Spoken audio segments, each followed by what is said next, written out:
This is Styles from Tom the Tree Man Show, and you're listening to us on The Mix Talk Radio through TuneIn.com. Our guest today is John Preston. John is a United States Marine Corps veteran who is a firefighter in Palo Alto, California.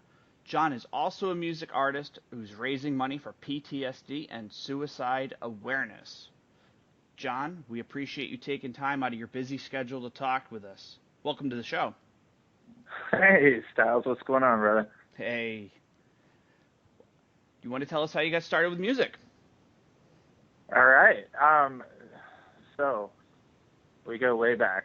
Honestly, if I start this in the very beginning, what created it, I think it was my father. If I go all the way back and thinking about where the inception of it all began was my dad sitting in the chair when I was a little kid playing Hang On Sloopy and The Lime and the Coconut and all these amazing songs. And I remember looking at my dad going, man, I want to be that. And way back when he was in a band in Cincinnati that was this incredible band that had all the accolades, and then literally every single one of them signed up and went to Vietnam. So it was the split of his music career, probably the final of his music career. And I had only been blessed enough to see him sing and play guitar when I was a child. So my dad really set the inspiration really early in two parts of my life. One, the music world, and the other, wanting to be a Marine. And thank you for your service, by the way. Yeah, absolutely. Thank you. Hey, that's what we do, man. We love this country, and we got to make it great. And how we do it is by protecting freedom, because it definitely is not free. So, thank you again. Yeah, I can't agree more. I wish we had hours to talk about the political state of the country right now, but right, we will move forward. And as who we are the defenders of this country. We are the ones that have stood, and we are the ones that deserve to be treated as such. Yep, agree. So I started probably strumming on a guitar when I was, 10, 11, 12, somewhere around there. But I never took interest. I never really thought that I could do anything like that. I grew up in a tiny town in Kentucky, and you had a box that you were allowed to live in. There was nothing beyond that. There was no dreams for kids in our town. You didn't think that you could be signed with a record label. You didn't think that you could have your music on the radio. You didn't think that you could go make television appearances or be talking today on the radio. And it wasn't that just wasn't there. And so I kind of wanted to follow the other path, and I wanted to make my father proud, so I joined the Marine Corps. Yeah. Basically, I got into the Marine Corps, and I think accomplishing something so amazing in my life, standing on the grinder, getting that Eagle Globe and Anchor pinned on my chest, seeing my father and my brothers at graduation and thinking, wow, this is amazing. I can do incredible things. I think that heightens my wants and needs everywhere else in life. So I started writing music aggressively, and I started thinking in my head, I could be a star. And I kind of continued that route for my first 3 years in the Marine Corps. I was writing and playing. I had a couple buddies, Justin Heisey and Shane Roberts, who are both still with me today playing music, that at that time we were going and doing, competitions and all these things while we were stationed in 29 Palms. And yeah, it really starting to grow who I was as a musician then. Learning what my sound was even going to be, and learning the ins and outs of writing music and how to make a special song every time I made a song. So it was all really important that time in life happened. So fast forward 3 years from joining the Marine Corps, and I get a phone call. Basically, I'd been tapped out the base telephone after I got back from Japan. I wasn't in the infantry anymore. And we get a call from command that says, hey, we want our NCOs that are senior and getting ready to get out to come with us. Would you guys be interested in volunteering to come to Iraq? So the group of us that were at base telephone said, yeah, we're not going to let a bunch of boots go to Iraq. They have no training, they have no concept of what the Marine Corps life is yet. So we stepped up and we went. On top of that, I was a comm guy. I was going back to comm. I had been with the Grunts for my first 2.5 years in, actually, as a radio operator for Golf Company 27. And they asked if any of the H&S guys had infantry experience because we needed to run a mission squad. So I reluctantly raised my hand at the time, and I was put in charge of 27's H&S mission squad. So we were a react team that went out, I don't know, I think in probably a 70 to 90 day period, we ran about 120, 125 combat missions outside the wire. And I was an infantry squad leader. It was pretty crazy because I remember my father freaking out because when I initially signed in the Marine Corps, he was on vacation and I signed as an 03. And he comes back and says, no, you are not going in the infantry. And then here I was, fast forward, an infantry squad leader in combat. And I joined pre-9/11. I joined before there was a war. My father was a radio operator in the infantry, so he knew what it was like in Vietnam. He didn't want me there, and there I was there. So ultimately, while we're there, we go out on a typical everyday mission for us, which was opening schools, running security elements for different, if we're moving money or we would go out and run security with Stay Platoon while they went out to do sniper things. We would run with EOD while they went to blow things up. We were busy. We were opening a school, and here we are. I remember just feeling nervous, just disgusted. Every time something was going on, it was like getting ready to get in the cage for your first cage fight. Just that disgusting gut feeling. And I remember feeling that. And we went through the whole ceremony of opening the school up, and all the children actually surround us, and they're all happy and laughing and clapping. And they start clapping and chanting. They're singing, "Good, good America, good, good America." So you guys opened up a school in Iraq? Yeah, we opened several schools Why in don't Iraq. we hear about that stuff back home? That's so positive. Exactly. Exactly. And, that's where I think my mind and my mission was. I was watching the news. We had the news in Iraq. Yeah. I was watching the news when the war kicked off when I was in Japan. And all this negative that was coming out about what we were doing there when nobody had real vision to what was actually happening. So here we are opening a school, and these Iraqi children are praising us and, clapping and singing for us. And I couldn't get that out of my head. I remember getting in the Humvee, and we were in just an open back Humvee. Yeah, welcome to Iraq and the Marine Corps. We were in an open back Humvee as a 9-person squad riding back, and I remember we always sang and acted stupid, and did as much as we could to keep ourselves off the concept of we're in combat. And we were all clapping and singing "Good, Good America." And I got back that night to our little tin cans, we called them, and I wrote my song "Good, Good America." And it was a battle of East and West. It was that concept of we're coming to give you democracy, and this whole conservative Muslim concept of we don't want what you're coming to bring. That's not what our religion says. That's not who we are. That's not how we live. Right. So I wrote this song that in reality had no conclusion beyond the fact that the children of this country and the people with hope wanted democracy. They wanted us there. They believed in us. A country now that we pulled out of and allowed to be walked over by the worst terrorist group in the world right now. Well, they're the JV they believed team in democracy. The JV team that just keeps burning people and terrorizing us on our own homeland now. And, terrible people. So here I was write this song. Things just happened that kind of created this. I love magic. I believe all this is magic. It's just the universe speaking and doing what it wants to do. I had no plans for this. I had no idea for it, and my friend that was with me on the patrol wanted to make a video. So we played it. We recorded it with your cheapest camera possible. I think it was like a 3 megapixel, actual picture camera that could record video. I think it was 3.9 megapixels. Wow.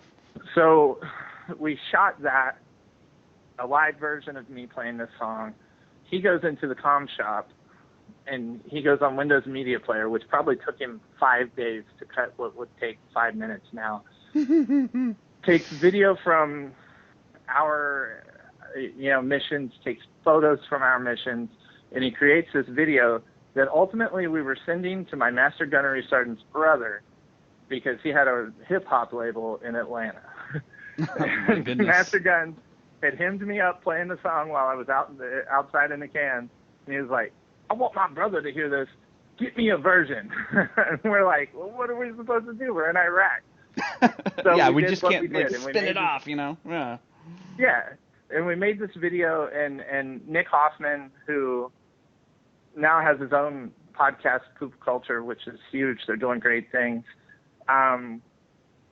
Nick went above and beyond because he had a vision at that point bigger than my small Kentucky mind was allowing me to have. And Good America shot out like a freaking, dude from a cannon in the circus. It was just madness. Basically, my battalion commander asked if he could show the video at the battalion meeting. I don't think he asked, actually, as the colonel. He just said, hey, I'm showing this video. Two things happened then. Sergeant Major was livid because there are pictures of Marines outside the wire without helmets. There are right. pictures of us lounging, reading magazines in Humvees, just things that Sergeant Majors don't like to see. I don't know if you ever saw Generation Kill, where they're doing the mustache competition, and Sergeant Major can't stand it, and he's just like, this is not happening. This is not my Marines. What the? Yeah. So the same concept of we're doing something positive, we're doing something amazing, but the Marine Corps itself doesn't want to see it. No. Because at least the heavy, high-ranking enlisted of the Marine Corps, because they have a role to play. They have a role to play that we are miserable, we are pissed off, because if we're pissed off and miserable, we kick ass when the time comes. Yep. And so I get a knock on my door that night after that meeting, and I had already heard the buzz that Sergeant Major was pissed. So I'm like, that's it. I'm going to be Lance Corporal Preston now. I'm losing my rank. I'm done. Might as well horrible. Get the shit taken off. Yep. Yeah. So the knock on my door is a reporter from the Los Angeles Times, and he says, you're John, right? And, yes, sir, I am. He said, I want to write your story. I was like, okay. And the comedy of it was, I was running this mission squad, and I walked by John Balzar of Los Angeles Times. I've walked by him every single day in the cafeteria, and this was before we made Good America or anything. And I said, hey, Balzar, you're writing about the wrong Marine. Like, I always said that to him. So, did you tell him this during the interview? Yeah, he knew. He knew who I was. Oh, that's hilarious. That's my goal is always to be the person that stands out in the crowd, and there's a reason, because I'm here to make a difference, And I'm not going to complain and stand with a picket sign and cry about something when I can go out and make change. Right. So basically, Balzar comes to my room. We laugh and joke about me saying, hey, you're writing about the wrong guy. It was a really cool thing. And he sits down and he tells the story of Good America. He tells why I wrote it, what inspired it, why it happened. And I don't think anything of it. We had, at that point, this is pre-YouTube, so we created a website that was johnpreston.us. Oh, my God, the old US anymore. domains. I can't buy it back for some reason. Somebody owns it. Yep. But we had johnpreston.us, and we put just the video. That's all we had. So literally we do that almost simultaneous with LA Times story releasing. So this story releases, and it doesn't release in Los Angeles. This is pre-Facebook. So it releases in what's back then the newspapers. By the next morning, our story is in Baltimore, it's in Cincinnati, it's in Orlando, it's in Houston. I remember Googling, which I think I was asking Jeeves. I don't think I was Googling. Yeah, Google wasn't, I mean, it was around, but it wasn't really around. It wasn't there yet. The big and I remember algorithm. Yeah. seeing this story popping up all over the country. And I remember my heart being in my stomach. Holy crap, I'm really doing it. Yeah. And this happened overnight from this release. We shut down our website because we had 500,000 downloads on the first day. Oh my God, that's incredible. And this was when you had to actually download the video, put it on your computer to watch it. So 500,000 downloads in a day. We are now fielding emails on johnpreston.us just out the butt. We have record labels. We have news media outlets, everybody wanting me to be at their station tomorrow for an interview, and I'm saying, I'm in Iraq. Yeah. They're like, what? I'm in Iraq. How did that happen? What the hell? I'm still, probably 50 missions shy of going back to the comm shop.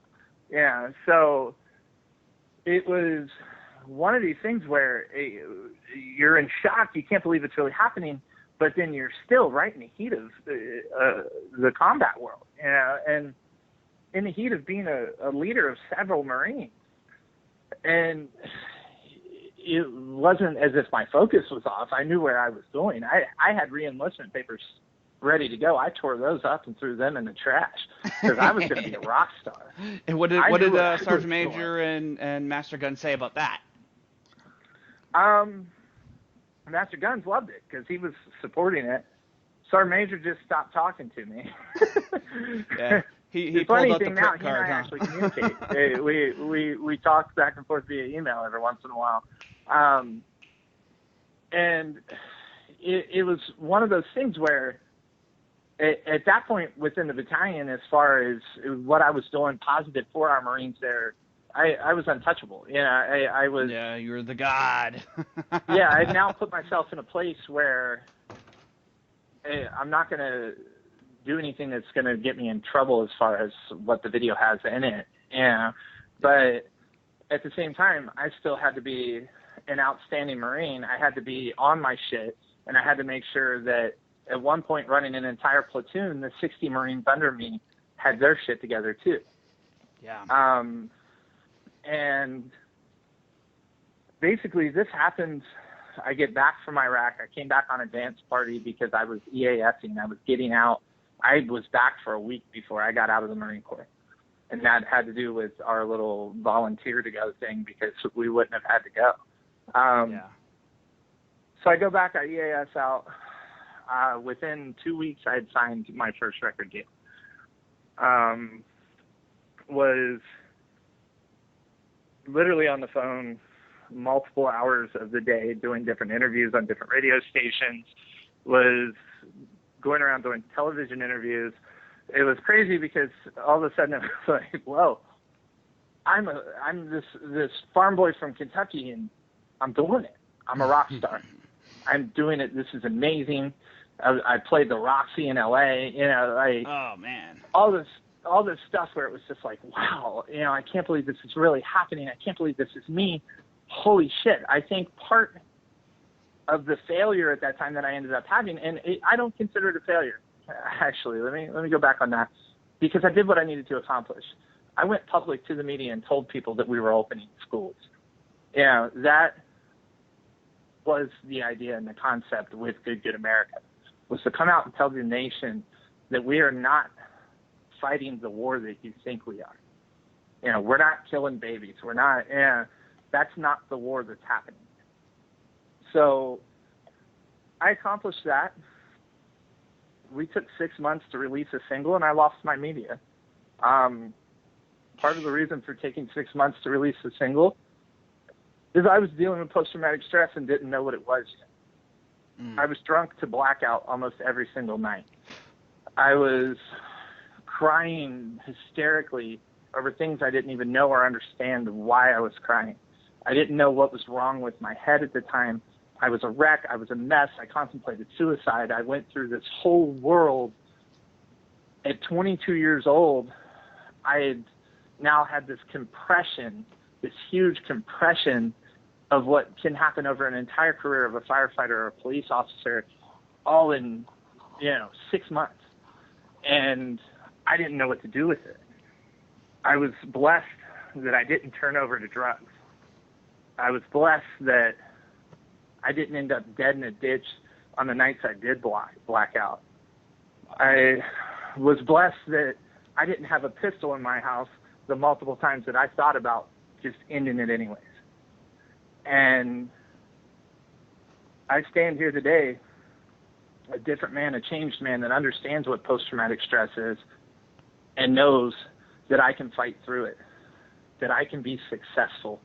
And that's a message today and a message every day for anyone that's sitting on the couch buying into that stigma. I'm broken. I, John Preston, am broken, but I am one badass broken dude. And I will, like I said, be the front of the crowd. I will be the loudest person in the crowd because people need to look at me because I'm going to make a difference. And it's up to you whether you choose to be that person too. There's no drug, marijuana, the pills that they give you at the VA. There's no drug that's going to make you better. No. You are going to make you better. And it's belief. Believing that you can make a difference, that you can be something great, because I was never given an opportunity. I came from a town where I knew I wouldn't make it to college. I came from a town where nobody leaves. They go to work at the steel plants after they're done. Oh. And I'm standing in California right now, getting ready to walk red carpets and getting ready to have an album released in the top 10 because I believe I can do it. That's exactly it, So, man. That's the right attitude, and anybody who even thinks that there's this magic pill, they're just consumed by the lies and propaganda from the VA, from the pharmaceutical companies, and it's about believing in yourself. Even now, everyone that says marijuana is the answer, it's another substance, dude. Yeah. It's another substance. With substance, you can never be yourself. You can never think with your mind. You are someone else's mind or a high, skewed version of whoever you really are. Yep. And you take enough time off of that substance, and I've been sober now for 11 months. You take enough time off that substance, you start thinking as you, and you start realizing what you can do. And I've always been a dreamer, even when I was drunk. I always believed I could do amazing things. My career ended in 2005. I stopped playing music. I was disheartened. I was broken, and I blamed everyone else. I didn't go out on the street with a sign and hold it saying that it's everyone else's fault, but I blamed everyone else. I blamed the label I was with. I blamed, the people around me for not supporting me. I wanted to point the finger at everyone but the person that created it. Yep. I was afraid to point the finger at myself because at that time I was really broken. I thought I had reached a pinnacle of my life, and I fell off. I fell off hard. I didn't even play music. I didn't write music. I didn't do anything for several years. Had one band in 2008 or 9. We did well, Los Angeles Music Awards, like all this really cool stuff. And then that stopped, and I went, oh, I've really blown it now. I'll never do this again. And I didn't for 6 years or whatever. 4 years, 5 years of no music at all. I wasn't even writing. I was trying to become a firefighter, so I was putting everything into that effort just to know that I could have a real life and a career and still do something positive to help people. We can continue going with this story. I can tell you what happens next. Oh, That absolutely. way we just Continue. get the entire what happened in the music industry thing going. Yeah, continue So on. basically- Tell us, what happens next, because it yeah, matters. So basically, I never turned my engines off, and I was a drunk. I still was a drunk. Yeah, but you're functioning kind of. But, when I'm not blacked out. When you're not blacked out. So right. I missed a lot of opportunities because I blacked out drunk, man. Like a lot of opportunities in life. I could have been on the San Francisco Fire Department years ago, and I missed an interview. Because I blacked out drunk. Yeah. Yeah. So here it was. I went to school. I had to go forward. I had to keep moving forward, and I wanted to be a firefighter now because I knew I could still do something special. I kept going forward, and I never took my foot off the pedal. I didn't go home and, weep about classes being hard or that there was so much work to do. I had a 4.0 all through college. I got a degree. Then I went back to college. And I was working a job as a security officer from midnight to 8, and I was getting off at 8 a.m. and going to class at 9 to 4. Oh. And I didn't stop, and I knew if I stopped, I'd get caught in my own pain. I'd get caught in my own situation. Didn't want to do it no more, didn't want to do any of it. I wouldn't want to do it. Yeah. So I worked, and I worked, and I worked, and there's something in there that created that. When my son was born, I remembered how special and incredible my father was to me, and I knew that no matter what, he would at least look at me like I did my father. And I knew I had to work. And there are people out there right now taking their lives that have children at home. There are people out there right now that are drug addicts that have children at home. That's who that child is going to see. They're not going to see your glory days. They don't see when you were in the military and fighting in combat and all the amazing things that you had already accomplished in life. They see the dad that ruined their life because they took their own. And they see the dad that ruined their life because they woke up in the morning and wanted to stick meth in their arm. Yeah, it's what you do with yourself sets a legacy for the life after you. And what kind of legacy do you want to set? And drugs, I know, are not easy to kick. Those of you on it, put it down, dude. Put it down, because I guarantee there's someone inside of you that is so much better than that. That kid that at 18 years old signed that contract to be a Marine, he's better than that guy right now putting that in his vein. And you need to get back to that dude. So basically, I'm a firefighter now. I've been working with the department for 3 years. I work for Palo Alto Fire Department. Amazing fire department, great people, incredible world that I found myself in. And here I was, right back like I was in the veteran world. I'm surrounded by people that care about you. And when we go into a fire, it's life or death, and I'm going to die with you before you die. And it was the same concept as the Marine Corps. And it changed my life. Not only did preparing for interviews and everything to get hired, because it's really hard out here in California, make me really good at talking on the phone for radio interviews or on TV and everything else. So that was an awesome preparation there. But now, every day I walk into someone's house when it's their worst day on earth, and I try to make it better. That's what I do. And that's what people didn't understand. That's what we were doing in Iraq, is we were trying to make their lives better. Right.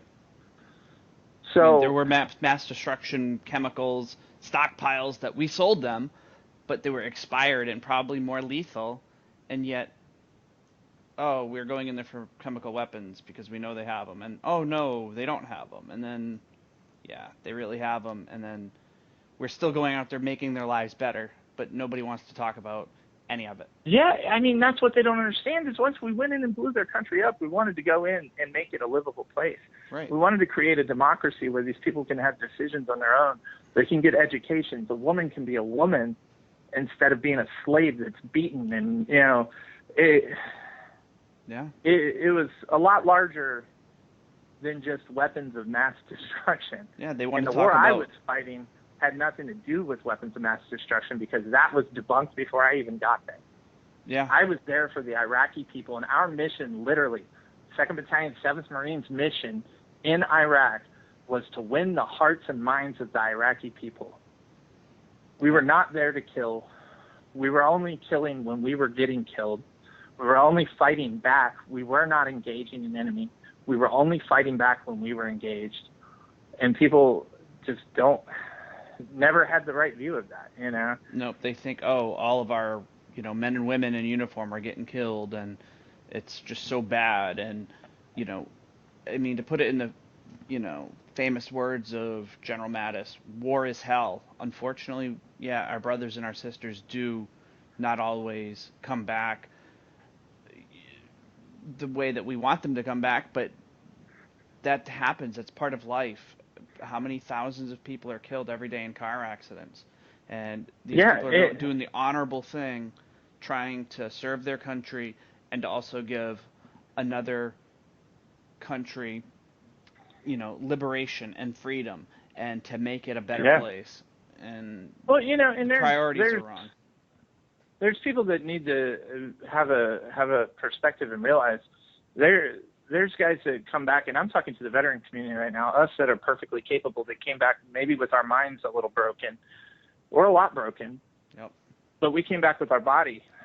There are guys that came back missing pieces of their body that are winning CrossFit championships right now, that are out inspiring other veterans. It's possible. You just have to believe it's possible. And them having something so tragic happen to them in their life has made them more incredible because of that. When you dance with death, you're much more incredible than you were before you did. Because now there's an opportunity for me to take a couple paths in life, and no matter when it ends, there can be a legacy left for me that will make my family and my children and everyone proud, make them want to be me, or there's a legacy that I leave that leads them into a shitty path that they had no choice in going into because they saw Dad do it. So learned behavior, yeah. Yeah, so basically I'm a firefighter. We'll go back to the story.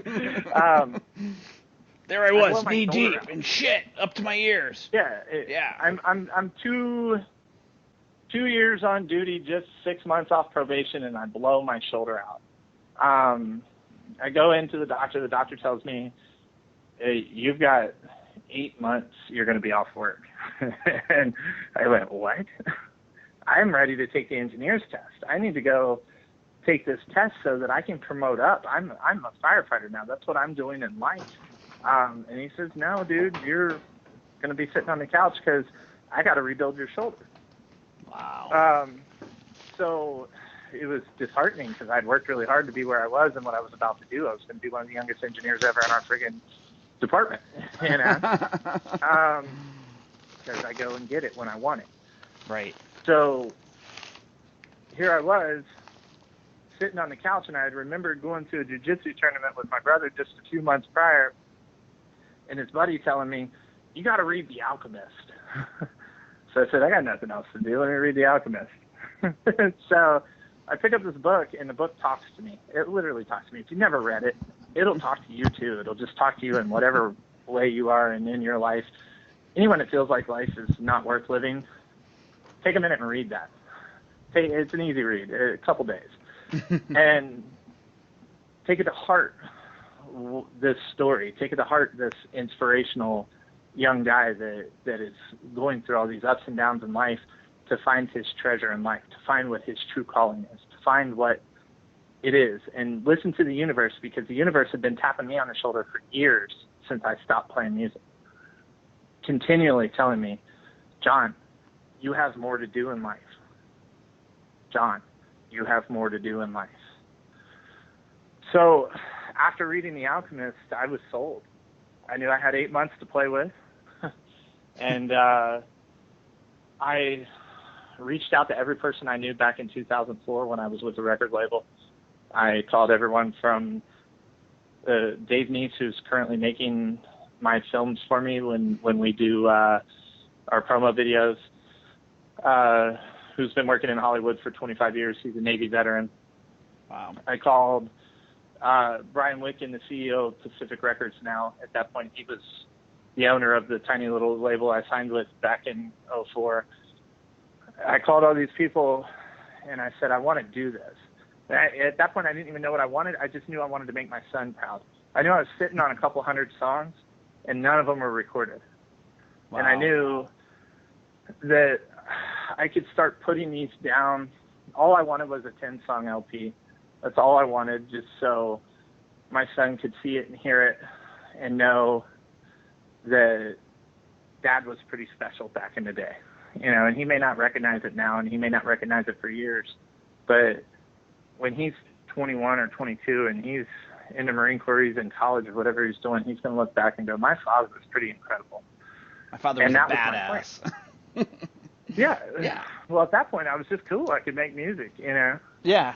But I had all these songs with purpose. I have a friend that is still currently addicted to methamphetamines. Oh.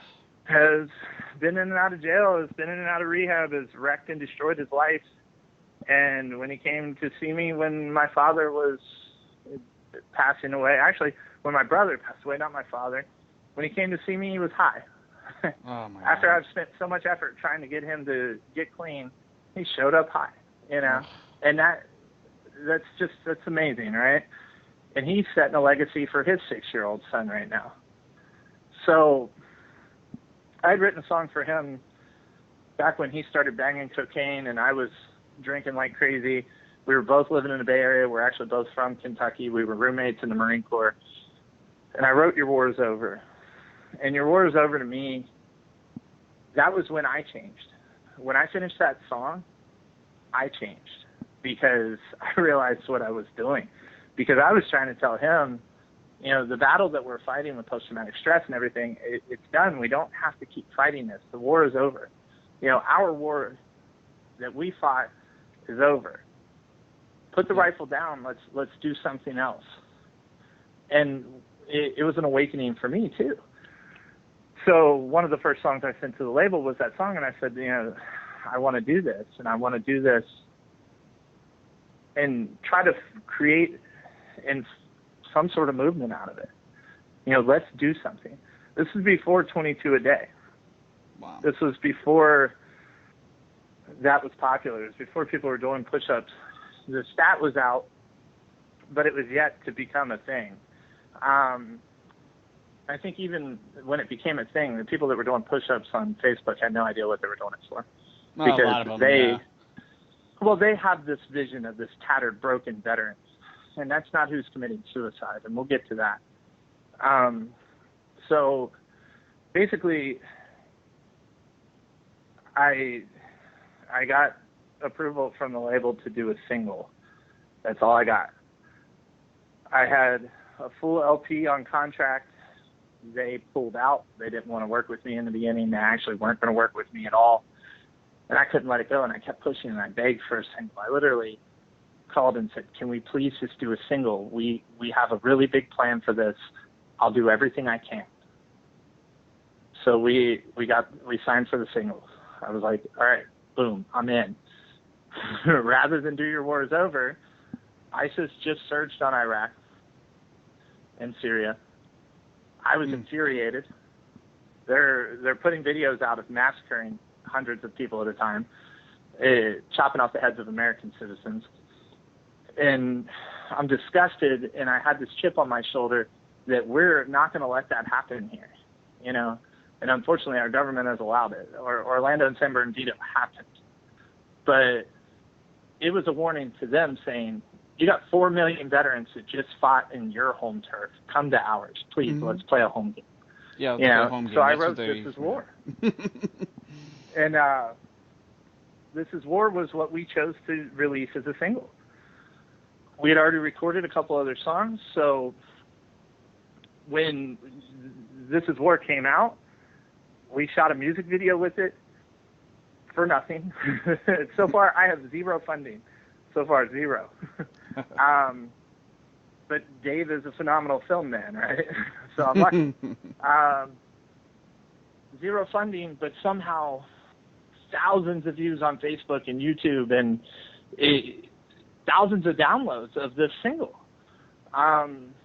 We're killing it. And the label says, okay, we'll give you an EP. You get 5 songs now. So we created Your War Is Over. We did the entire EP was a tribute to veterans. It was songs that I wrote about my time in combat. We actually re-released Good Good America, phenomenal version of it. Love it so much. There's real combat in it. It's unbelievable. Wow. We did Good Good America. We did a song Free, which is that dude that gets back with that chip on his shoulder saying, I did this for you, man. You know, I'm tired of being quiet because I almost died for you. You know, and it says, because I damn near gave my life for you to be free. And, you know, it's a line straight out of the song. And that's how I felt when I got back, when I walked into Santa Monica and there was a street full of protesters. You know, I gave you that freedom to stand on that street, you know. And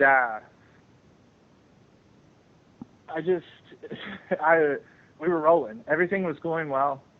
From the moment that This Is War released, I think, and don't think this just magically happened. I literally was up every night writing probably 100 messages a night, sending it to different people with no idea how many responses I would get, usually 1 to 2 per 100. And I was hustling. Like Gary Vee says, you got to hustle. And I was hustling because I believed in what I was doing, because there was a purpose, because I suffered with post-traumatic stress. And I want to help veterans that suffer with post-traumatic stress. So I wanted Your War Is Over to be on the charts. That's where I wanted it. So articles from Marine Times, Popular Military, you know, all these huge outlets. And again, the second release, we're selling thousands of downloads. On top of it, each album that I've released, at that point, we're giving 30% away. It's going to charity. That's huge. So we're crushing, doing great things. I'm still not on the radio. I'm still not, national. I'm still not on whatever those entertainment weekly shows are, and that's where I want to be. Yeah, that's the goal, is to be on the Tonight Show, to be on Ellen, to be where I have a real voice in front of millions of people. But I'm reaching thousands, tens of thousands. Yep. At some points, hundreds of thousands. Hundreds of thousands. So we get the second album, it does well. I'm now traveling around not just the state but the country doing media. I'm on TV all over the place. And I'm still a firefighter, still to this day. Thank God for a great schedule. Yep. And I'm traveling around, I'm doing all this, and I write a song called Day to Night. I remember sitting down at the piano, and I'm plucking away. And usually when I write music, I don't sit down with a concept. I don't sit down with anything. It just kind of comes out, and when it comes out, it's done. 20 minutes and I'm done with the song. This one finished in like 5. Oh my God. It was unbelievable. And 5 minutes? I said it in an interview, and I mean it.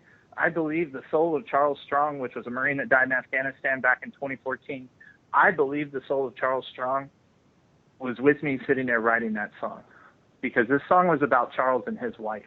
I knew the Marine that was with Charles when Charles was shot dead by Afghan military, or people posing as Afghan military, shot him and killed him. I was there to the day that it happened because I was with the father of the Marine that was with him, and they thought that his son died. And it was a crazy day. We're at the firehouse, and his dad is flipping out because he thinks his son's going. And I watched his pain and his anguish, and I thought about my parents and what it must have been like for them, and I was just an emotional wreck. And I came back 6 months after that and wrote Day to Night. So I think Charles came to me and said, John, I got something for you. You know, I believe that his soul visited me that day. And I wrote Day to Night, and I finished it. And I remember after the 5 minutes of writing it, I played it twice. I hit record on my iPhone, played it all the way through. I walked over in my kitchen, I set the phone down, and I hit play, and I broke down. I completely broke. And I remember the letter in my pocket and what it said.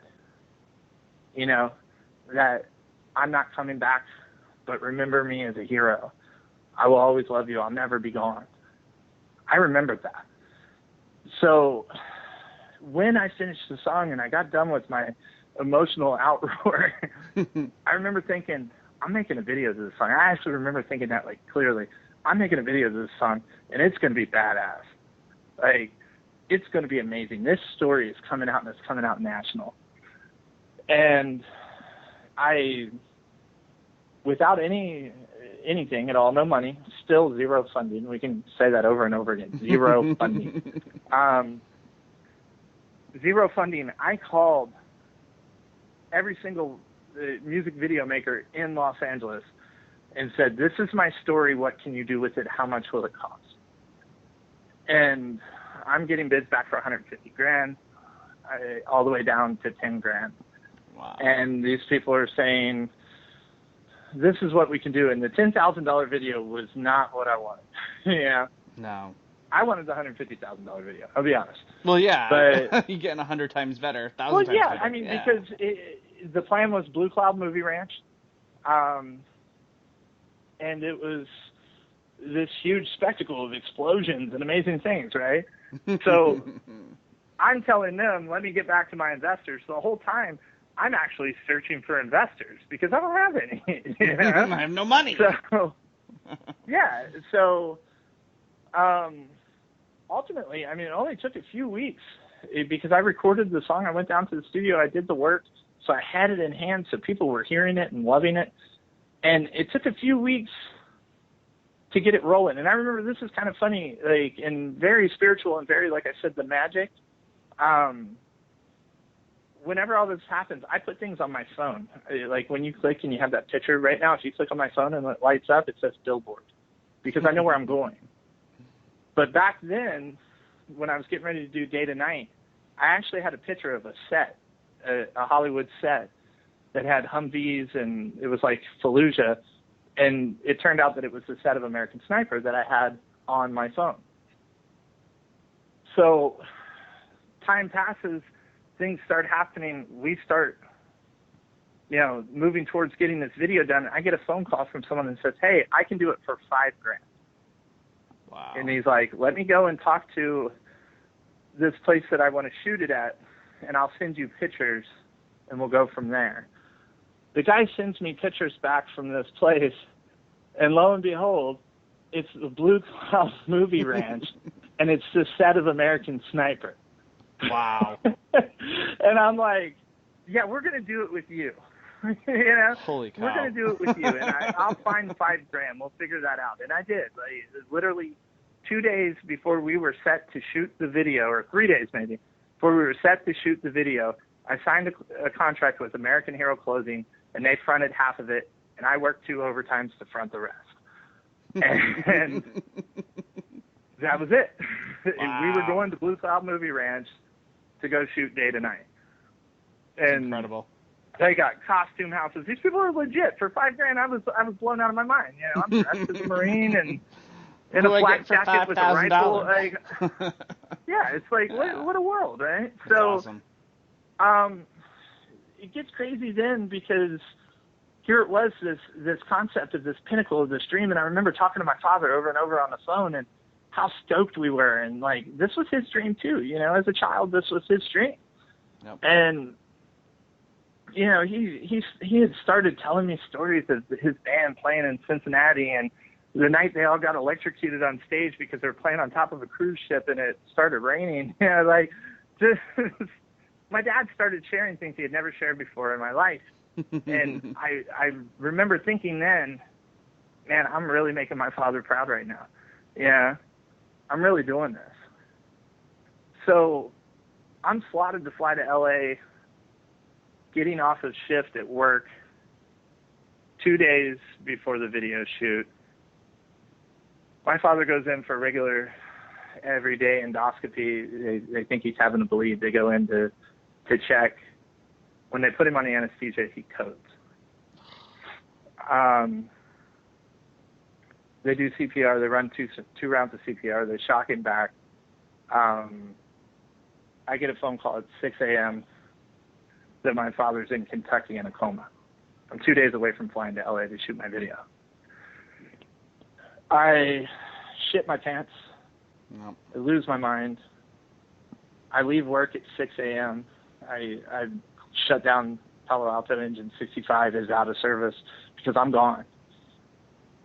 Wow. I'm on a plane at 10 o'clock that morning, and I'm flying. And I remember I stopped in Salt Lake City, and I remember the phone calls, and I remember the questions that I had because of my EMS experience, just trying to figure out what happened. Was it a pulmonary embolism? Was it, how did Dad code on the table? Yeah.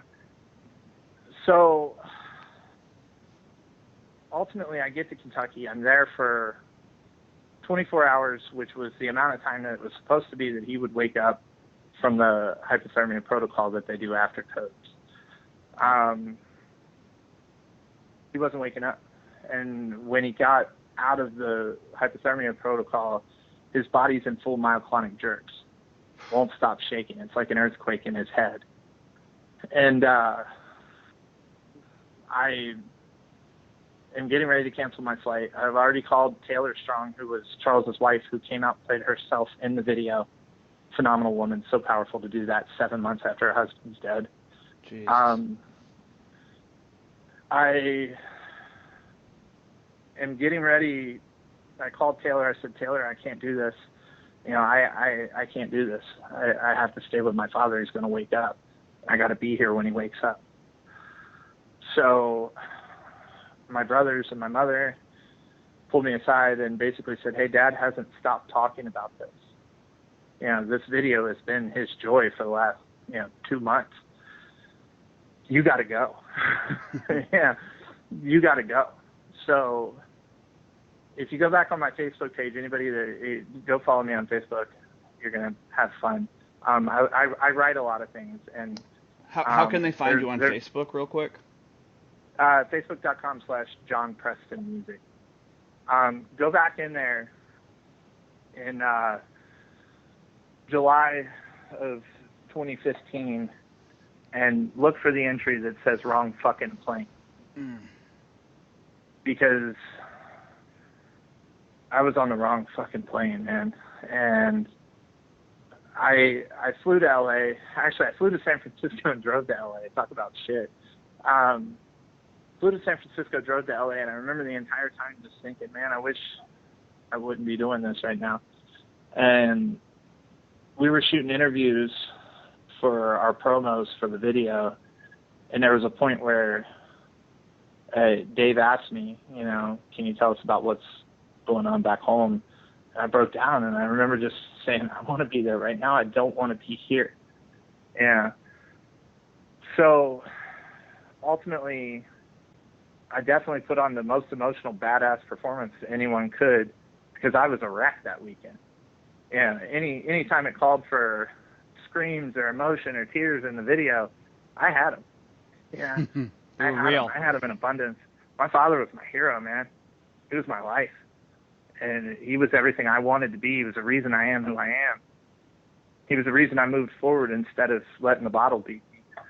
He always was this inspiration. I was a Marine because my father came out of his bedroom with this Purple Heart, and he used to show it to me when I was a little kid and tell me that's something special. Yep. And here he was laying in the bed, dying, shaking, jerking. They had to medicate him to a point where his body didn't shake anymore. And I was in LA shooting a video. So I packed up I actually drove back to San Francisco, got back on a plane. I was gone for 2 days. And I get back to Kentucky. I'm there for, I think the total protocol for brain damage is 15 days. I was there for the last 12, and I never left. I sat in the hospital for 40 to 60 hours at a time. I would drive to my brother's house down the street. I would take a shower, maybe nap for 2 hours if I could. I would go back and sit next to my father. I was the one that stayed when the rest of the family went home because they couldn't stand the jerks, and I would take my father off the medication, and I would watch him jerk, and I would watch him fight to try to come out. I would watch him fight every single night and pray that one day he would look at me and say, I'm here. And it honestly was, there's 2 moments now that are the hardest part ever in my life. That is by far, I think, the worst. Was realizing at some point during all that my dad wasn't going to make it. And it took me to the last day when we took him off life support, when I'm in my brother's face screaming, saying, "Fuck you, let's go out back, bitch." Yep. You know, we're giving him a chance. It took all the way to the last day for me to have that realization that Dad's gone. He's not in there anymore. So we take Dad off life support and we lose my father. Day and Night comes out 2 months later. I think within the first 5 to 10 hours of the video being out, it was over 100,000 views on Facebook. Again, we killed it. Yeah. Wow. Again, we're doing incredible things. 500,000 or somewhere around there right now. And again, zero money. Nobody's backing us. We have no finances. We have me writing reporters, telling reporters that you should write a story about me. And I have them writing me back saying, okay, we'll write a story about you. And that's how everything was successful. That's how everything spread, was the hustle and the work and the pain that I was suffering through, knowing that my dreams are sitting right in front of me. And if I would have worked a little harder before, then the man that created it all would have been able to see it. Yep. So it was pretty rough, you know. It was pretty rough, but I was kind of broken. Yeah, I was kind of broken, and I was drinking a lot. Again, you know, blacking out, going to work, probably hungover. Not me. I remember for months after my father died, people at work going, "John, you got to be yourself, dude." Because like I said, I'm the guy that stands out in front of everyone. I wasn't doing that anymore. My interviews during that time were horrible. I wish I could go back and listen to them and go, whew, never want to be that guy. Yeah. And I had picked up a management or a publicist that I was probably doing 5 or 6 radio interviews a day. And I was lighting it up. We were selling albums out the butt. You know, as an independent artist with zero funding, we were killing it. We were doing things that just are unheard of. The label loves me because I do that every time. Yeah, they love me because they put no money into me. They put no effort in promoting me. But yet their name, Pacific Records, it pops up on a Google search once every 10 minutes when I release something. So it's just how it is, you know. They get Google updates and they tell me all the time, "Jesus, dude, what are you doing? You don't even have anything coming out." Yeah, no kidding. I'm working. So, again, veteran sitting on the couch that thinks that you're caught in some sort of stigma of a broken dude, get up and go to work. Doesn't matter what that work is, do it. Do something. Get off your ass. Do something. Yeah. Be who you signed up to be in the first place. Be that person. So I went through the hardest part of my life during a release. Yeah, and it was rough for me because I didn't put in the effort I should have during that release. I think if I would have, it's amazing looking back and knowing what I know now, because I know more about radio campaigns and I know more about things that I could have done with that release that I didn't do. And now looking in hindsight going, oh man, I could have did really good on that. But now I got to look forward. And I had looked forward 6 months. I'd been working on a project. I got asked by literally the top of the chain of command of my unit, plus other colonels and all these people, to be a part of their group that wanted to help veteran suicide within my direct unit. Because my unit in the last 8 years has had 13 suicides or more. I think it's up to 20-something now. Jeez. So we're plagued, and we were one of the highest plagued in the entire Marine Corps. Yeah. And it had to do with a lot of these guys running multiple deployments. Anyone that came in when I was getting out did Iraq in 04, and then I believe Afghanistan in 08. Yeah. And it was just boom, boom. Yeah, all these deployments happening just one after the other. And you run 2 or 3 deployments in one 4-year period. Like I said, I had that 6 months of just compressed madness. Now you got years of that. Yeah. And it's not good for the human body. It's not good for the human mind. It's not good for your soul. And it's not about who you killed or what death and carnage you saw. It's about that fear of every single day waking up thinking this might be my last one. That changes you as a man. That changes you as a woman. That changes you as a person. And you can't ever get that back, because I was fearless before I went to Iraq. And my life changed. So here I was back like basically in the day to night hustle. I got some people to promise me that we were going to do this, project. We had all these things going on. And in January, I'm looking at 2016 thinking, this is going to be the best year ever. I'm supposed to have a TV show that's going to be coming out mid-year. All these things are happening that were just, whoa. And I'm at a hotel in Sacramento getting ready to go on stage an hour prior, and I get a phone call. And this phone call was that number 2 in my life of the worst things that can possibly happen to a person. Because on January 13th, 1 hour before I took the stage in Sacramento to play a show for Veteran Suicide, I got the call that told me that my oldest brother, my confidant in life, my second father, couldn't control his battle with depression and post-traumatic stress, and my own brother became one of the 22 veterans a day to take his own life. And I wish I could explain the feeling. I wish I could explain the words that were said on that conversation. I can tell you what the people across the street at Denny's were wearing, because my mind was gone.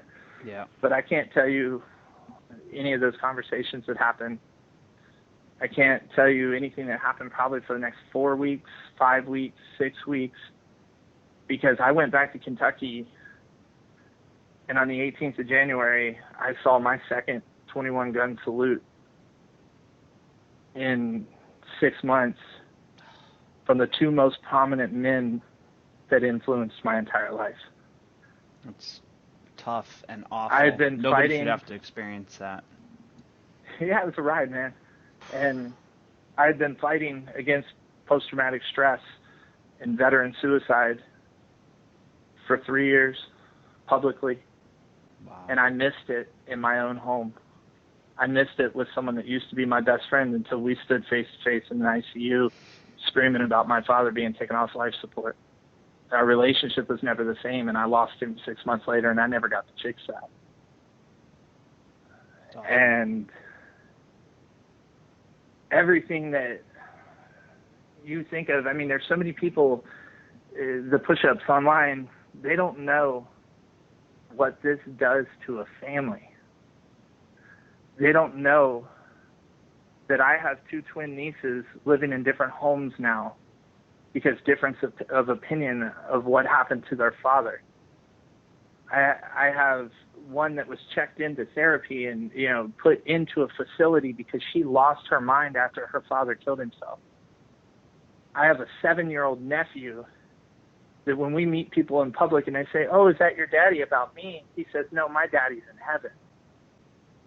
People don't understand what that does to a family. No. 3,500 people stood at my brother's funeral and waited to walk that circle to see him. 3,500 people, I guarantee you 80% of them he had touched their lives personally because he was an incredible man. But people didn't know that he was broken. I wrote it in a song. I didn't realize you were broken. I just wish you would have said you weren't all right. Forget about your pride. And it's what it is. It's pride. And it's this silly stigma bullshit. He was a cop for 20 years. All they care about is how bad and how tough and how cool I am. And if you go to get something checked out because you have mental problems, you are put into a category. You can't promote. You can't move forward. And it's not... It's just... say a firefighter that's dealing with post-traumatic stress. We have 122 firefighter deaths by suicide every year. 122 by suicide every year. Jeez. We have 100 in line of duty.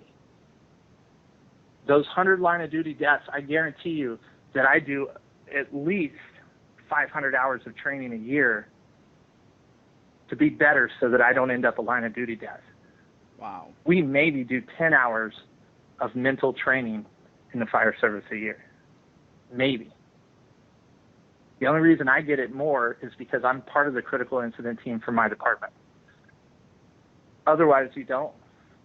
So you had the stigma. And my brother was Superman, dude. He was Superman. He was a brown belt in Brazilian Jiu-Jitsu, just a bad dude. You know, criminals feared him. Cops adored him and wanted to be him.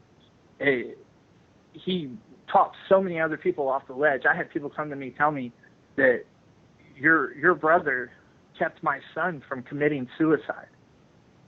He came in when he realized something was wrong with him, and this is just a friend of a friend. And he went and sat with this kid for 5 hours and talked him off the ledge and brought him back down. My brother was an incredible person in life, but he was suffering internally, and nobody could see it. And this whole vision of this amazing Superman crumbled in front of us. And now you have a family that lost the patriarch 6 months prior, that lost the second patriarch 6 months after. And what do? Myself and my other older brother talk almost every single day now because we're broken. Because we have to figure out how we move forward. And in a week's time, I write an entire album, and I'm back in the hustle. I've got a project cut up. I have a new agency that's now pushing me, and we're looking to get this funded. There was a fault. There was someone that said they were going to fund the label, and then got into a dispute, and we lost our funding. So now I was mid-year last year going, what do I do? I had received a call, I don't know, a few months prior from Valkyrie Initiative asking me to donate a song for an album. So I said yes back then, thinking nothing of it, gave them Your War Is Over. And here it was September or October, and magically from the sky I get tagged in something on Facebook, and it's the album cover and the list of the artists and their songs. And I look at this, and Scooter Brown Band's on there, someone that I've been following since I started this, that I think is just phenomenal. He's been in and out of the country charts multiple times. Ryan Weaver's on there. Ryan right now is releasing his first single. He actually released it, and it's killing. Like, his video Burn. Ryan, also an incredible story. Ryan was a Black Hawk pilot who lost his own brother with him in combat. Like, incredible people with amazing talent, and it's all stacked on this album. And I look at it, and I remembered the conversation that I had with her, and one conversation, that's all we had had. One, and I said, sure, you can have the song. I remembered her strategy at that point. It was burn some CDs and sell them at a charity event that they were going to have, like a big show. And I went, first of all, you got John Preston on there. You know you're going to sell albums, right? Yeah. No, but then I see Ryan Weaver, and I see Scooter Brown Band, and the American Hitman, Rowdy Johnson, like people that are killing it. And we're all combat veterans, and we've all like put in this work, this hustle for the last, for some of them 5 or 6 years of growing their fan base and becoming this awesome name, And I saw it, and I literally was already planning to lay down and meditate. Meditation is huge to me right now, and for those of you out there, go get some apps on your internet or on your phone. Meditate. Get your mind right. So it's like prayer, but it's prayer beyond prayer, because you're clearing your mind and you're direct connecting to God. So I go and lay down to meditate, and I'm 4 minutes in the meditation, and all my brain says in repeat mode is, you need to call Sheila. You need to call Sheila. You need to call Sheila. And I was like, I'm going to call Sheila. I didn't even finish meditation. Threw my beats off, ran in the other room, picked up the phone, boom, boom, boom, boom, called Sheila right then. I said, what is your plan for this album? what are you going to do with this? And it was a lot of like, I don't know anybody that can get it out. I have someone that's going to burn CDs and give those to us to sell. I'm getting 200 free CDs or whatever. And I'm like, 200 CDs. In my mind, I'll sell 1 million copies of this. So I'm like, can I call you back? I literally was like, can I call you back? Oh, yeah, sure. And she's this wonderful woman, absolutely amazing, really just cares about veterans and helping them. Their whole job as a Valkyrie Initiative is bringing people to transition, not just out of veteran service, but out of police and fire as well. And obviously with losing my brother and being a firefighter, all of those things are very important to me because I understand the struggle. So here I'm like, screw it, dude. We're doing this. Freaking call Brian Wicken from the label, the CEO that I called 4 years or 3 years prior and said, hey, think you could let me visit your label and see what it looks like? Yeah, that was literally the first conversation we had. Now I'm calling him, 3 years later and saying, Brian, I got a gift for you. It's already wrapped up. Do you guys want to open this gift and have it? And I explained to him what was going on. I gave him some of the names on it. He did a couple minutes of research before he realized this is a good idea. I think Brian ended up calling me back and said, yeah, we'll release this album. And then I called Sheila back and said, hey, Sheila, I got a gift for you. Go ahead and tear this wrapping off. You're going to be happy. And Pacific Records agreed not only to release the album, but to give 100%. That's amazing. Because all of us as artists had already decided we were giving 100%. So rather than take anything on the release, they're going to take the credit, which is amazing. That's awesome publicity for them. Because I guarantee you, I will sit on Ellen's couch. I will be on the Today Show. Yep. Their name is going to be said a lot. Like I said, their Google alerts are going to blow up here in about a month when it comes out. So we're doing great things for them because they're doing great things for us. They made a choice to do something heroic and amazing as a label. And though they and I didn't always have the best course, they've been phenomenal to me lately. They've treated me beyond belief. And I have busted my butt to make sure that they continue to do that. So they said, John, this is your project. Good luck. So for the first time ever, I'm executive producing an album. Wow. I'm literally on the phone almost every day with each individual artist, talking to them and giving them my vision, because they all had the same concept I did when they donated the song 4 months prior. And that was, yeah, we'll give this to you. Cool. Yeah. And nobody knew what it was gonna look like when we had a final product. And now we have this final product sitting in front of us. And dude, this is a media story beyond media stories.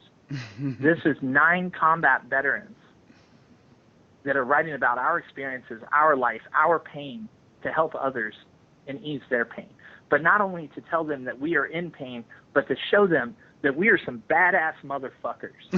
Period. Hell yeah. That if I can do this shit, you can do this shit. And that's who we were. We are standing up as the American veteran that is not that stigma. Even though we live with that stigma, we are not that stigma. We are better than that. We are greater than that. And we are amazing and doing amazing things. This album slated to chart in the top 10 on iTunes. It's going to. I'm in talks with anyone from People Magazine to Fox. I have Facebook supporting me on this. Wow. We have unbelievable sponsors jumping on board. Lone Survivor Foundation is pushing some of the guys. Chris Kyle Foundation is pushing some of the guys. We have the veteran community standing behind us saying we're going to make noise too, because it's time to put this national. It's time to make artists like myself and Scooter Brown Band and Ryan Weaver and Nick Sterling and Rowdy Johnson. It's time to take us and put us in the mainstream. Because next year in February, when I'm standing up accepting my Grammy in front of 10 million people, I will say 22 veterans a day commit suicide. My brother was one of them. This is a problem that needs to be stopped. And I'm not going to go to the airport and hold a fucking protest sign. I'm going to do what God gave me the ability to do, and I am going to play rock and roll and make noise. Yep.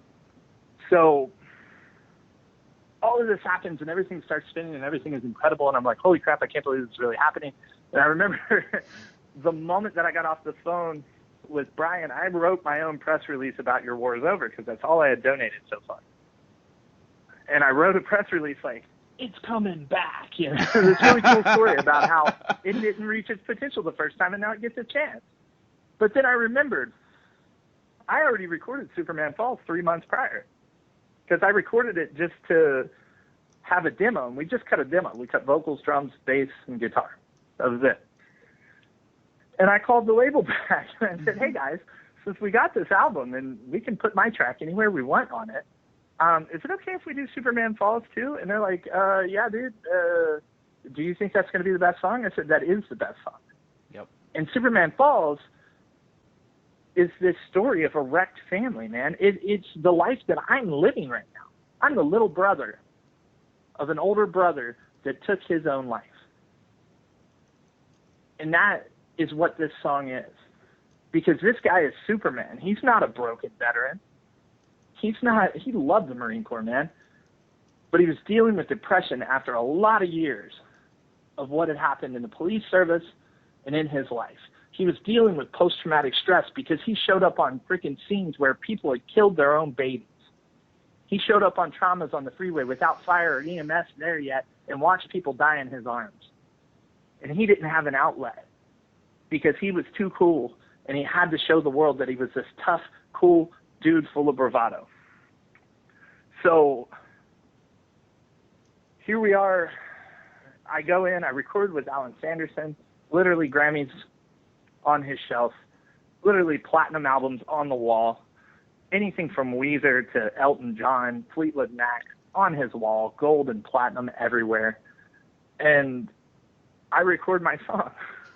I do Superman Falls the best way possible.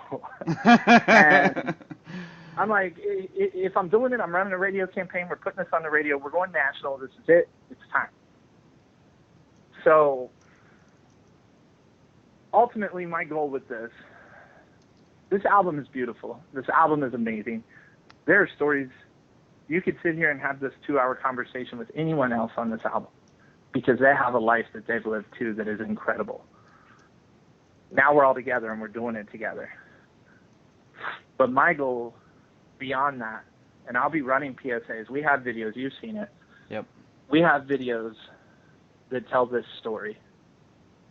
I want to find my brother. I want to find my brother 2 days before he pulled the trigger. And I want to take what I would have done then, what I wish I could have done then, and I want to punch that dude right in the mouth.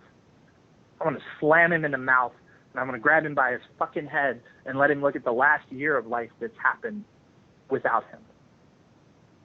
And let him see what he's going to do to his family. Let him see how many people, not just his family, that he is going to rip apart, and they are going to forever mourn him because he was Superman.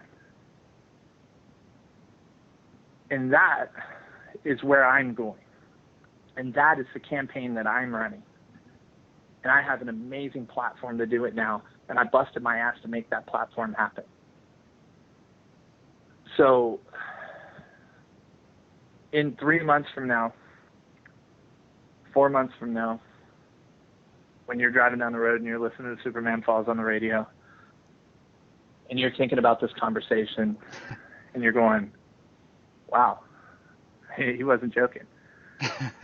You can do it. I know you're not full of crap. I know you're not full of Dude shit. sitting on the couch, you can do it. Dude that thinks that life is not worth it, you can do it. Police officer that is broken because of your 20-year career, go get help. Find out a way to release that. You can do it. Nothing in this life is worth or is so bad that you have to do to your family what you're about to do. because you're going to wreck them, dude. I promise. Little brother is going to be a fucking superstar. Is going to do this great stuff. But little brother wakes up every morning and wishes he called his older brother on that day. And that's it. That's on you. That's on you. That's your soul that gets to live and watch and see that forever. So, we're doing it. You got to do it. February, you don't have a choice. It's going through. You're doing it. February 10th, I hope we'll be having our pre-release come out. That's the targeted day. Everything is submitted today, actually. Wow. So as long as that happens, that is our pre-release. As far as I know, Superman Falls will be available on that day because we're going to be the gratification track. So you have 30 days to buy that album in that time to assure our spot on the charts on iTunes. And we got 9 other artists that are phenomenal. Buy the whole album. I don't care if Superman Falls is the only one that's able to listen to now. Buy it all during pre-sale. Make sure that you support your veteran community and put us on top. Because when we get to the top, I promise you, I'm not going to stop working. I'm sober. I don't need to go snort cocaine and party with the celebrities. I'm going to go kick down the doors of Congress and change things for us. Exactly. You're going to do it, man. I know you're going to do it. I'm excited. Best song I've ever done. If I'm honest, best song I've ever done. But, man, it hurt to have to do it. You know, if I think of the reason that this is all happening, I'm not proud of it. You know? Well, I lost my best friend and the dude that taught me how to talk to girls. Yeah, it's not free. Like you said, freedom is not free. Well, neither is success. Oh, you got to work for it. There are things that are going to hurt along the way. Yep. But if you pick up, you keep moving, you break the stigma, you keep fighting, you'll go somewhere. Exactly. I promise. Exactly. What a freaking amazing story. Holy shit. Sorry it took so long to tell. Time is no problem. We've got nothing but time in this world, man. Nothing but time. Well, I wish I could say the same. My time's pretty short from having to be here, be there, and do this and do that, but it's way worth it, man. No, I agree. It's way worth it to show up for a TV interview with rings under my eyes, knowing that I'm doing a TV interview that's going to reach people. You know, there's never enough time for everything I want to accomplish, you know. No, I understand. I get it. I completely get it. So if you're now fans, which are our listeners, are paying attention, where can they find you on Twitter, Facebook, Instagram, any of LinkedIn, whatever? How can they reach you? LinkedIn, you just look up my name, John Preston. I'll be the handsome one with the Make Pizza Not War T-shirt on.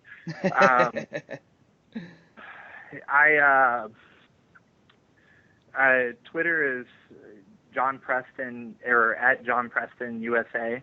Instagram is at John Preston Music. Facebook is at John Preston Music.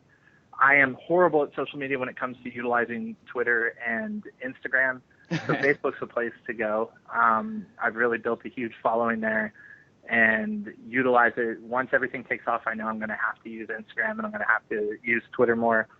I use Twitter and LinkedIn for business because you've got direct lines to people. So, anyone trying to get into something, get on LinkedIn. It's amazing. You can literally add CEOs of whatever company you want to talk to and actually talk to them personally. Yeah. Twitter's the same way. You can tweet someone personally. Just less words. But follow us on there. We are on iTunes, Amazon, Spotify, CD Baby. Anywhere where you can go and download music, you can find me. Search for John Preston. We have 2 EPs and a single that are already out. 30% of the Your War's Over album goes to boot campaign, we are actually going directly to fighting PTSD with that. Then 30% of the Day and the Night album is actually going to support Taylor and Sophie Strong, the family of the Marine that passed in combat. Wow. And like I said, Battle Cry, Songs of America's Heroes is going to be 100% Give Back to the Valkyrie Initiative. Be ready, February 10th. Mark it on your calendar. So calendar alert. Get your damn iPhones out, your Android, your calendar. Battle Cry, that shit Songs off. of America's Heroes. Buy it. If you don't remember the title, just search John Preston. Superman Falls will be there. Can they find you on YouTube, by the way? Oh, yeah. We have a John Preston music as well, if you just search on there. And some phenomenal videos. Like I said, Day to Night was shot at the set of American Sniper. It was an unreal video. This is War has real combat footage for the Marines of 3-7 that were there, hooking and jabbing, a lot of awesome stuff in that. And then just a bunch of our promos and things like that. Everything is done very professionally. My buddy's been cutting promos in Hollywood for 20 years, so he if he doesn't have it by now, he never knows will. what he's doing. Yeah. So check it out. Become a fan now. If I can suggest anything beyond watching our videos and going just to iTunes and listening to the music, go on Facebook and just run my timeline and read my writing. Because these stories, in the way I'm telling them now, I write them even better than I can talk. And I want you to come with me. I want you to go on this both amazing and horrible journey that I've been on for the last few years. And I want you to go through every stair step that I've taken, from the first time I went on television to losing my father and my brother. There's a lot of passion that's in that. I want people to know me. I want people to know my weaknesses, because I'm not afraid to expose myself, and I will do it for every other veteran in our community, to show that it's possible to be successful through pain, through suffering, through post-traumatic stress, and through loss or anything else that we consider. Some people consider the end of the world. I consider it a speed bump, and I'm going to slam on the gas and ride right over it. So come with me on this journey. Come with me, because if you come with me now, I remember watching fighters like Cowboy Cerrone when they were fighting in the lower levels, right? And they were lowest of low. And watching these guys at the pinnacle of the UFC fighting for the titles, doing these phenomenal things, there's no better feeling than knowing that you've been watching that person since the beginning. Get on, jump on board. I still check my messages on Facebook. You got questions, you got concerns, you got something wrong with you, and you don't want to tell your family, my door is open. I'll get you into treatment. I've gotten several people into treatment in the last few years. I will get you into treatment. I have contacts. I have people. We can make it happen. Reach out to me if you just need someone to talk to and you want to know what you think it is that can make you move forward. I'll spend just as many hours as I do on the phone interviewing with people and doing radio and TV. I will spend that much time talking to you to help you get things right. I still check every single message that comes in. I'm here. It's awesome, man. Well, you definitely are my new hero. I ain't gonna lie. Not about this one. I try, man. Yeah, I don't feel that incredible when I'm sitting in it, but I know one day when my son looks at it, he's gonna know that his dad was a bad motherfucker, and yeah, that's enough. Yep. Awesome, man. Well, hey, we really appreciate it. Before we wrap this up, is there anything you need to put out there? Any events that are coming up? Any charity work in addition to what you're already doing, which is huge, but anything else you want to share with us? Well, I do a lot of charity work beyond just the albums and stuff. I've done some things for Warrior Canine Connection. Give a shout out to them. They're phenomenal. Travis Manion Foundation is a lot of the reason why I've had a lot of success lately with where I'm going. They actually asked me to be an ambassador, so that is in the works and coming up. I'm super excited about that. There's a million. A million of them, all kinds of stuff you're involved ultimately, in. Yeah. Right now coming up, there is something that I'm pretty excited about. It's something that we had planned for since the beginning of this. So we have had camera rolling for 3 years. We've had either a film crew with us or we've been shooting our own film. I have a film that is being made right now. We're actually going to be concluding most of it on the 4th. And that should be out at the end of March. And I think we're looking and shooting and attempting to start that at and debut that at the Maryland Film Festival. So I'm excited, man. I mean, these are dreams. This isn't like, wow, I'm doing something cool, or, I found a $20 bill on the ground. I mean, these are actual dreams that I've had for a long time, that I put out into the universe a long time ago. And it took a lot of self-search, a lot of battle with my own self-doubt to get to a place now where I'm confident. And, some people might listen today and go, man, this guy sounds really cocky, or he sounds really, it's confidence. I'm a very humble person, and I believe in earning your keep, and I believe in paying your dues, and I've paid the shit out of them. And I've suffered a lot in the process. And it's time, and all these amazing things are happening now. And, I plan by April or May, like, hitting the whole film festival circuit and red carpeting the shit out of it. And I deserve it, And I'm not just going to be doing that, because every media appearance and everything that I do, I'll be fighting for our veterans. I'll be making noise. It doesn't take holding up picket signs and standing out on the street to make a difference. It does not. And I mean, I just real quickly, I want to segue, and then we can go on. I have a friend that I grew up with. We both lived in Kentucky. We lived a county over from each other, but we knew each other because we had friends that went to the same church. This whole Kentucky connection thing. Yeah, everybody's related. Everybody can't keep it in your pants, keep it in the family. Yeah, go across the street, go to hall. Yeah, I get it. Yeah. As kids, he and I are both really loud and stood out. And I always wondered what he was going to do in life, because he was this incredible kid. When I went in the Marine Corps 2 years later, post 9/11, he went in the Navy. He spent 9 years in the Navy, and the Navy, under the Obama administration, decided to cut a large percent of their NCOs. The Marine Corps and the Navy, this all happened in, I think, 2012, 2013, somewhere around there. They cut a huge amount of people that were 9 to 10 years that were E5 or below, because, and they gave them an opportunity to promote the E6. If they weren't able to promote, they cut them. Unbelievable that we cut out the middle leadership of our military. Well, they did in the Air Force as well, bro. They were all about just chopping the mid-tier NCO, the continuity, the future leadership. But the dudes with 10 deployments at that point.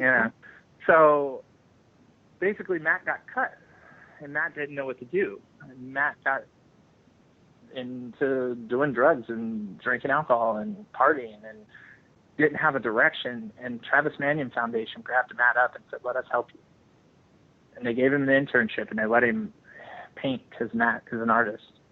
And Matt started painting and doing these incredible things, and started making TV and newspapers and all this stuff. And I'm like, holy crap, Matt, he's doing it, So he and I started seeing each other down in San Diego, because I was down there recording music, and he was working for Travis Manion Foundation. That's how I got involved with him in the first place.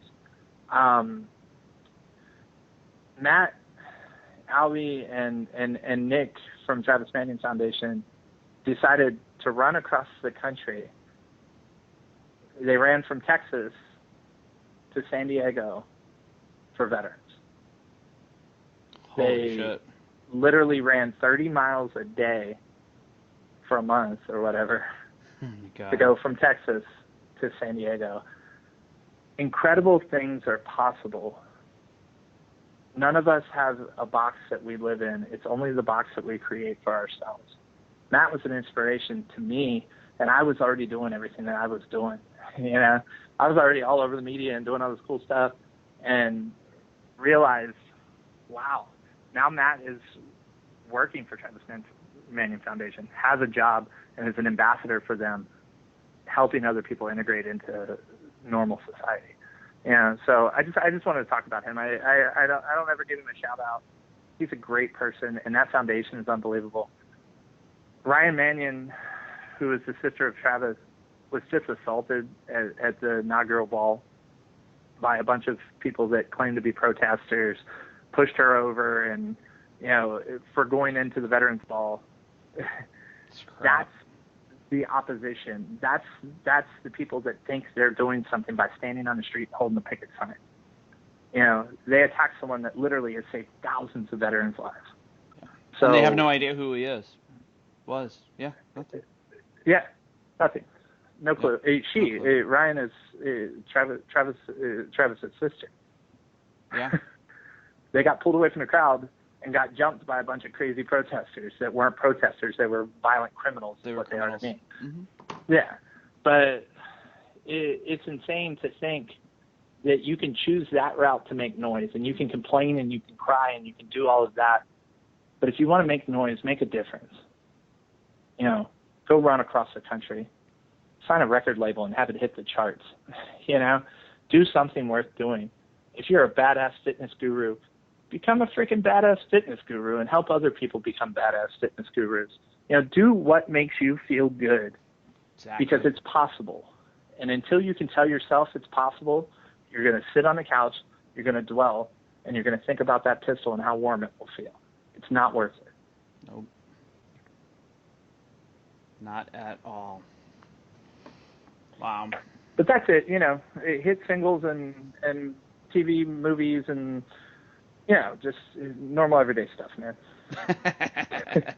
Hoorah! Hell yeah. Yeah. Badass, man. Well, we really appreciate you coming on the show today, John. Can't thank you enough for what you have done for us, what you're doing, and what you're going to continue to do and make an impact. So thank you so much for coming on our show. Absolutely. Thank you for allowing me to have a voice. You guys are incredible. It's amazing to have so many people open their arms when they can feel, the heart that you're putting into it. And I promise the world, man, my voice is going to be loud. It's going to be loud. People will write about me for 100 years.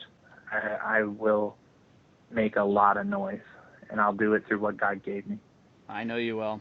And anytime, you need to get something off your chest, want to call in, you know how to get a hold of us, you know how to get a hold of me, you know how to get a hold of the show.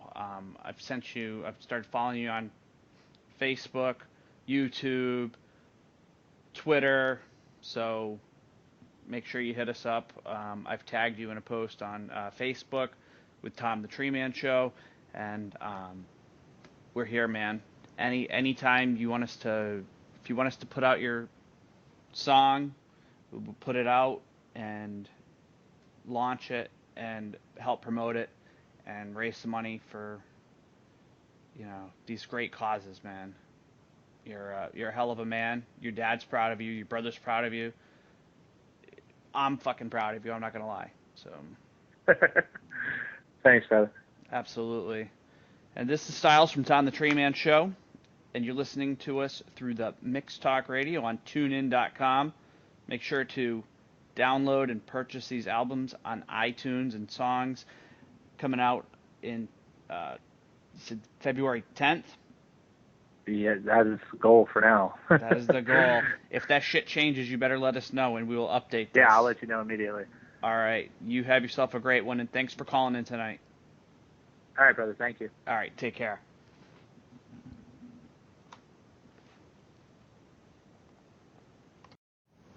We're going to go ahead and play Superman Falls by John Preston. Hope you enjoy. Make sure to purchase the album February 10th on iTunes. Let's send this bad boy up to the top.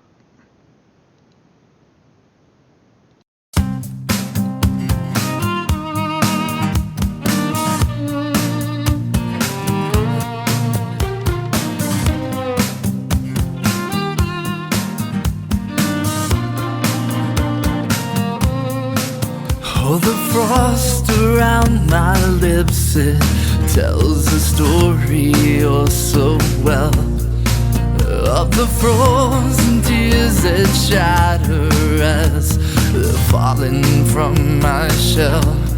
And 21 guns is the anthem to our lives. Now we're back here once again. 7 hands on the trigger, pulling the trigger now. Everything is changing. Little Superman falls. Everything is breaking apart now. There's one to save us all. Superman falls.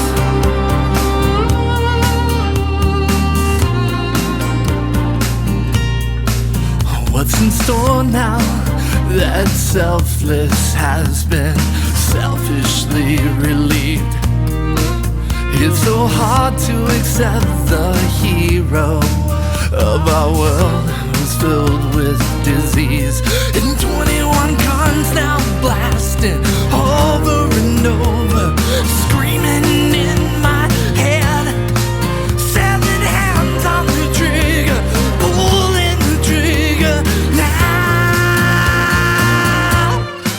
Everything is changing. Is it all when Superman falls?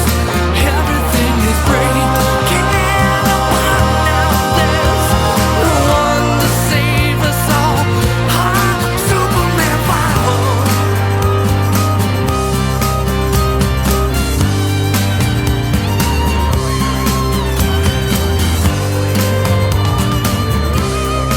Everything is changing.